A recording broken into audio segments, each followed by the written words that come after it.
Bobby Doe asked us, what is a cool Vince McMahon story? Because a lot of people love to, bash Vince. As anybody who's, in a position of power, people love to take shots at him. What's a cool Vince McMahon story, a heartwarming story? You sort that out, heartwarming. Yeah, I'll be happy to, because I saw the question earlier and I thought about it. The best story I've seen on Vince, and you may know the guy. There was an old guy who used to come around when we were in Baltimore, and he'd come in with his bag. He's probably 70-something years old, and he'd come in, and Tim White would always pay him. And I asked Tim, I said, who is that?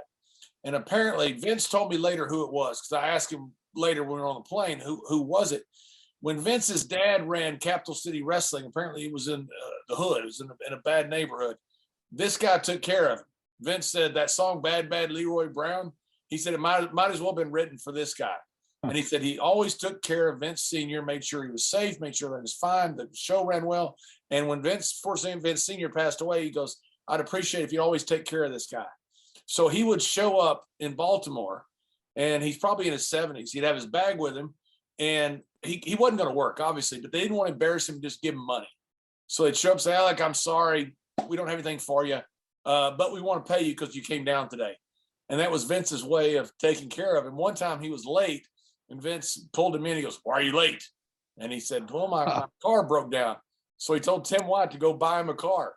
And he went out and bought him like a Cadillac or a Lincoln or something. I mean, I just thought it was one of the coolest stories. And to me, that says everything about Vince. Vince takes care of a lot of guys and a lot of people. And that was one thing that Vince took care of that nobody knew about unless you just saw it and knew the right people to ask.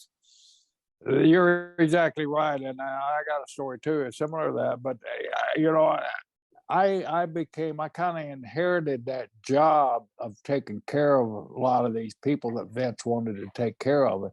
And I was curious, like you, and I'd try to get to the bottom of it. Who is this guy? And, what is he? A lot of guys that Vince had that he would just take care of. And it lasted up until we went computerized, computerized tickets, and the cash box office really didn't have that much cash. But some guys would walk in and go get a couple of grand, Brisco, and give it to them. And they weren't looking for money. Maybe they were looking for money. Maybe I was the one that was naive about it. But I'd take care of them. They would, be embarrassed or act embarrassed anyway. But eventually, one time I gave a guy some money. He said, why did you insult him? Like, go get another grand and give to him.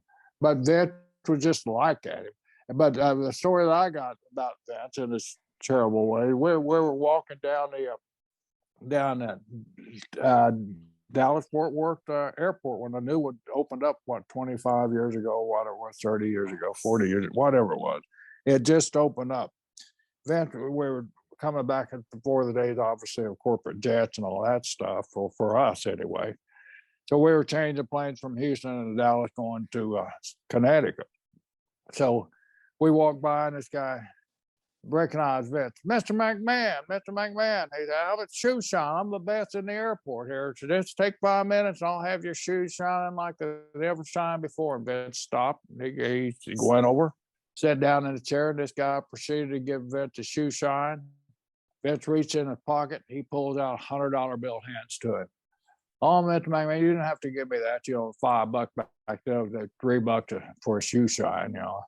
He said, man. And so we started walking. I said, why'd you give him $100? Just curious. He said, I gave him $100. He said, that man will never forget me and never forget the day, and he'll be able to talk about this the rest of his life. He said, I just wanted to give him something he'll be happy with. And I thought that was just so cool. Give him $100. Yeah, it's amazing when you see Vince did so much stuff. I had a charity golf tournament in Texas one time, and he said, listen, he goes, I'm a bad guy on TV. He goes, I'm going to double whatever money you raise. He goes, but you take credit for it. And he said, I'll fly all the guys in for it. He goes, I appreciate you doing it. It's great what you're doing with charity. He goes, but I'm going to double all the money you raise. And he said, but don't let me take credit for it. You take credit for it personally.